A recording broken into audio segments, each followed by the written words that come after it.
नाबार्ड, श्री मणि साहब एवं इनके साथ में आए समस्त अधिकारीगण एवं इस विद्यालय का समस्त अध्यापक स्टाफ एवं बाहर से जो भी श्रोतागण उपस्थित है और बच्चों सहित आप सभी का अभिनंदन।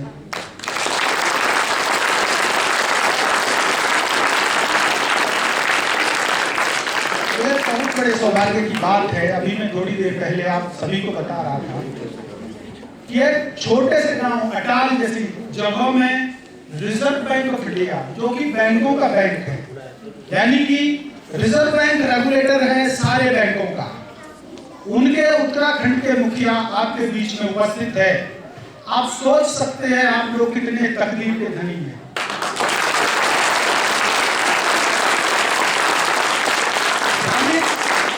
परिवेश का जो भी विकास करना है उसका रेगुलेटर जो है वो नाबार्ड है और उत्तराखंड के नाबार्ड के प्रमुख भी आपके सम्मुख उपस्थित है।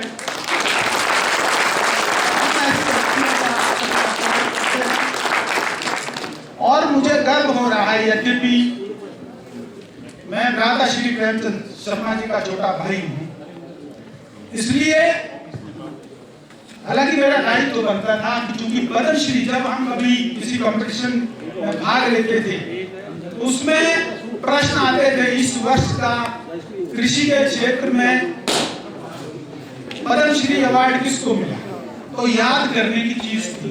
कभी सोचा नहीं था कि हमारे घर में मेरे बड़े भ्राता श्री प्रेमचंद शर्मा जी को इस प्रकार से गौरवान्वित किया जाएगा।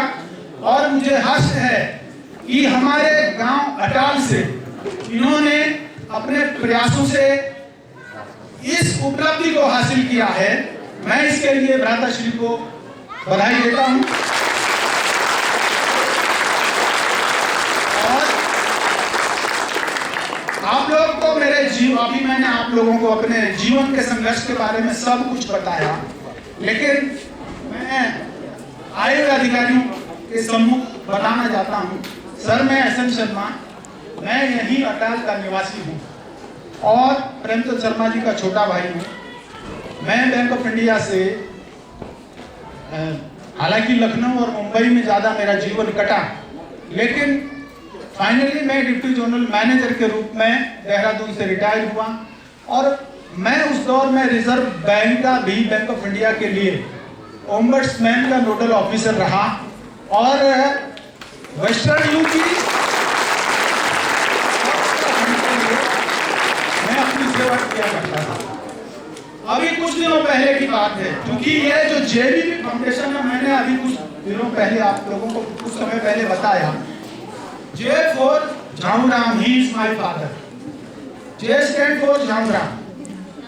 B stand for Baljeet Kumar Sharma, he was the eldest brother of my family. और जो है अभी वो इस दुनिया में नहीं है, वो इस गांव के सबसे पहले अध्यापक थे।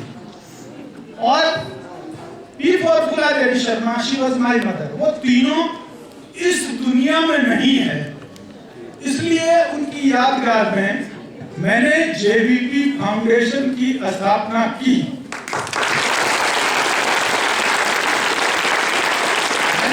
मैंने कभी भी नहीं सोचा था कि जब मैं रिटायर हो रहा था उस दौर में मेरे पास कुछ प्रस्ताव आए, क्योंकि एक बार हम लोगों ने पतंजलि को 900 करोड़ रुपए का लोन दिया, तो हमको उनका कार्ड लॉन्च करना था। मुझे बंबई से निर्देश हुआ कि आप जो है बालकृष्ण के पास जाकर के मीटिंग कर लीजिए। तो मैं जब गया तो उनसे डिस्कस हो रहा था, तो उन्होंने तो मेरे जो उनको कार्ड उनको देना था वो उसकी बेसिक कीमत थी 121 रुपए, लेकिन बंबई से मुझे कहा गया था कि आप उसको 111 में भी डील डन कर देना, क्योंकि आगे जो कमाई होगी उसी में अगर बराबर भी हो जाएगा तो हम लोग प्रॉफिट भी नहीं लेंगे, क्योंकि हम लोग पतंजलि से जुड़ जाएंगे, यही भी बड़ी बात है। तो मैं बालकृष्ण साहब के सामने जब बैठा था, अक्रॉस द टेबल हमारी मीटिंग चल रही थी, तो उन्होंने उसका जो रेट कोट किया मेरे सामने, वो किया कि क्या 49 में चलेगा। तो मुझे बड़ा सरप्राइज हुआ। मैंने कहा सर आप अंग्रेजी पढ़ लेते हैं, तो उसने कहा कि क्यों, हाँ पढ़ लेता हूँ। मैंने कहा मुझे नहीं लगता, क्योंकि फोर्ब्स मैगजीन में आपका भी नाम है और आप देश के बहुत बड़े धन कुबेर के रूप में दिखाए गए हैं। मैंने सुना है गूगल बाजी में एक जुमला चलता है कि बिल गेट्स का जब $1000 गिरता है वो उसको उठाता नहीं, क्योंकि जितनी देर में वो उसको उठाएगा उतनी देर में उसको उससे ज्यादा का नुकसान हो जाता है। और बिल गेट्स उस 1000 को उठाता नहीं है, उसकी कैटेगरी में आप भी है। लेकिन मुझको आश्चर्य हो रहा है जिस तरीके के आप ये सब्जी मंडी की तरह रेट कोट कर रहे हैं, ये सौदा नहीं हो सकता। लेकिन मुझे एक बात का गर्व है कि मैं इतने बड़े धन कुबेर के सामने अक्रॉस द टेबल डील कर रहा हूँ। तो उसने मुझे देखा और बड़ा सरप्राइज हुआ, बोला कि आप कब रिटायर हो रहे हैं? तो मैंने कहा कि मैं जनवरी में रिटायर हो रहा हूँ। तो उसने कहा, उसने ये बुलाया कि इनका नाम नोट करो, ये सब ये उसके बाद पतंजलि में ज्वाइन करेंगे। तो मैंने कहा मैं तो नहीं करूँगा सर, क्योंकि आपसे अच्छा तो मेरे पास एक और ऑफर है। मुझे लखनऊ में एक मेडिकल कॉलेज की भी डायरेक्टरशिप के लिए बुलाया जा रहा है और ये सारी जिंदगी भर मेरे पास स्टैंड करेगा ये ऑफर, लेकिन मैं नहीं जा रहा। क्यों? उन्होंने कहा क्यों? क्योंकि मुझे अब समाज के कुछ ऐसे लोगों को हेल्प करना है जो संघर्षशील है। मुझे मानवीय संपदा का निर्माण करना है। नौकरी करनी थी, कर ली, पैसा कमाना था, हो गया। अब जो करेंगे बच्चे करेंगे, लेकिन हमें नहीं करना। उसका परिणाम यह हुआ, जिस जेबीपी फाउंडेशन को हमने परिवार के लिए बनाया था, भगवान की कृपा से हमारे परिवार से लगभग 12-13 लोग अच्छी सर्विस करते हैं। तो मैंने उसको बनाया था कि हमारे परिवार का हर सदस्य हर महीने अपनी सैलरी का 1000 रुपया जेबीपी फाउंडेशन के खाते में डालेगा। अगर कोई बच्चा गरीब परिवार का हमको मिला, परेशान है, तो वो उसमें पैसा निकालकर उसको दे दिया जाएगा। लेकिन यही चीज जिंदगी की यात्रा में जब मेरे दोस्तों को पता चली, बैंक समुदाय में या और भी, तो उन्होंने भी उसमें पैसे डालने शुरू किए। आज की डेट में केवल हिंदुस्तान के हर स्टेट के लोग उसके मेंबर हैं, और हिंदुस्तान ही नहीं, जर्मनी के है, दुबई के है, अमेरिका के है। और मुझे बहुत खुशी होती है, वो बड़ी तेजी से आगे बढ़ रहा है ये संगठन।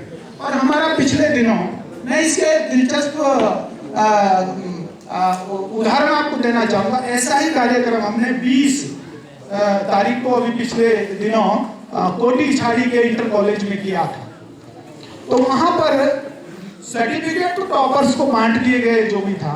वहां एक लड़की ऐसी थी जिसको बाघ ने हमला किया और उस लड़की का पैर काट देना पड़ा था। वो हैंडीकैप्ड है लेकिन कुशाग्र बुद्धि की है। उसका बाप बहुत गरीब है, उस लड़की को नहीं पढ़ा पाता। तो जब मुझे अध्यापकों से ये पता चला, तो मैंने उस लड़की को बुलाया, उसका अपने साथ, जब मैंने उसके कंधे पर हाथ रखा तो कुछ लोगों ने फोटो ले लिया। वो फोटो जब मुझे भेजा, मैंने अगले दिन अपने जेबीपी फाउंडेशन के पेज पर उसको पोस्ट कर दिया। आप यकीन नहीं मानेंगे, मुझे 3 संस्थाओं ने संपर्क किया, इसका पैर हम लोग बनाएंगे। एक संस्था को हमने पेपर भी जमा कर दिए हैं और उस लड़की का, ईश्वर ने चाहा, बहुत जल्दी ही उसकी टांग बन जाएगी।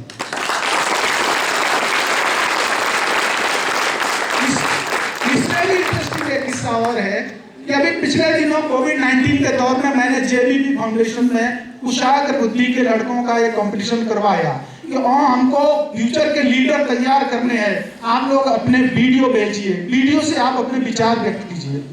वीडियो तो बहुत आए, लेकिन 19 वीडियो ऐसे थे जिसको मैं पोस्ट कर सकता था। जब मैंने वो वीडियो पोस्ट किए तो पूना से मुझे एक पार्टी ने संपर्क किया कि ये लड़के का वीडियो हमें बहुत अच्छा लगा, इसका बैकग्राउंड क्या है? मैंने कहा बहुत गरीब है, इसके पापा का भी सर्विस जा चुका है।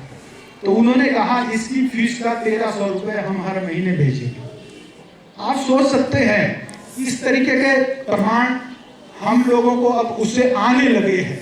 और एक चीज मैंने अभी थोड़ी देर पहले बताई कि जब मैं पढ़ता था, मैंने एक रेस में भाग लिया और मेरा 3रा स्थान आया। उस सर्टिफिकेट को आज भी मेरी फाइल में, उसके लिए मेरे जहन में बहुत इज्जत है, क्योंकि मैं उसके लिए दौड़ा और मुझे वो सर्टिफिकेट दौड़ने के बाद मिला। लेकिन कुछ दिनों बाद वो जो विद्यालय का त्यूनी का पीटीआई था, उसमें इंटर के जो सीनियर छात्र थे सबको सर्टिफिकेट जारी किए और सबको फर्स्ट लिखा कि कबड्डी में फर्स्ट, वॉलीबॉल में फर्स्ट, रेस में फर्स्ट, 100 मीटर में फर्स्ट, इस तरीके के सर्टिफिकेट उसने बांट दिए। मैं आपको बता नहीं सकता, वो 3 नंबर का सर्टिफिकेट अभी भी मेरी फाइल में है, लेकिन उन फर्जी सर्टिफिकेट को मैंने फाड़ कर फेंक दिया था, क्योंकि मैं उन्हें देखकर अपनी नजरों में खुद गिर जाता। तो इसलिए मेरा ये आप लोगों से अनुरोध है कि आप लोग जो है जीवन में जो भी करो मेहनत से करो। संसार में जो भी है 2 नंबर दिखावे के लिए जो चल रहा है, इसके पीछे मत भागो। ऐसा कुछ भी नहीं है। लोग बाग मुझे कहते हैं, मुझे याद है अभी भाई साहब को पद्मश्री मिला, ये खेत हमारा था और इसमें हमारी सबसे ज्यादा अच्छी फसल होती थी। बाद के दौर में जब इंटर कॉलेज के लिए जगह नहीं मिल रही थी तो पिताजी भाई साहब ने इसको इंटर कॉलेज के लिए दान दे दिया। लेकिन मुझे इस प्रभाव ने क्या कुछ नहीं दिया। वो किस्सा जो मैंने अभी आपको बताया कि मैंने स्कूलिंग नहीं की, मैं सीधा कॉलेज में जंप किया हूँ। मैंने नहीं देखा इसको। 20 साल बाद मैं पढ़ने गया और उसके बाद शायद ही कोई ऐसा कंपटीशन रहा जिसको जो बैठा निकल गया। और सबसे बड़ी बात यह है कि बैंकिंग में जो भी प्रथम कैटेगरी का पुरस्कार होता था, उसमें राष्ट्रीय स्तर के पुरस्कार मुझे 4 बार मिले। रीजन में इसकी कोई लिमिट नहीं है, उससे फाइलें भरी हुई है कि भाई इस साल का प्रथम प्राइज इनको मिला। मेरा मतलब ये, वो ऐसे ही कई लोग मुझसे पूछ रहे कैसे कर लेते हैं। मैंने इसके लिए निरंतर प्रयास करने की जरूरत है। ये लोगों की नजरों में आप यूं ही नहीं आ जाते। आपको एक एथलीट जो तैयारी करता है पूरे 4 साल ओलंपिक के लिए, वो शायद ही वो उसमें डूबा रहता है, तब उसे मेडल मिल सकता है, अदरवाइज यूं ही तो नहीं मिलते। अब मैं चूंकि ये अभी इन लोगों का लंच भी कराना है, मेरे पास कहने को तो बहुत है, लेकिन हम लोग जो है सर्टिफिकेट वितरण करेंगे यहाँ के टॉपर्स लोगों के लिए। तो अभी सर्टिफिकेट वितरण से पहले हम चाहेंगे कि धन्यवाद शर्मा जी, आप बहुत कुछ मोटिवेट कर रहे हैं। मैं कहना चाहूँगा, लोगों से मुलाकातों के लम्हे याद रखता हूँ, बातें भूल भी जाऊँ तो लहजे याद रखता हूँ, जरा सा हट के चलता हूँ जमाने की रवाज से। जो लोग, जो शख्स इस समाज को प्रेरणा देते हैं, उनको हमेशा याद रखता हूँ। तो भारतीय रिजर्व बैंक देहरादून के क्षेत्रीय निदेशक श्री राजेश कुमार जी, श्री प्रेमचंद शर्मा जी जो पद्मश्री से विभूषित हैं, इनको शॉल भेंट करना चाहते हैं। मैं उनसे निवेदन करता हूं।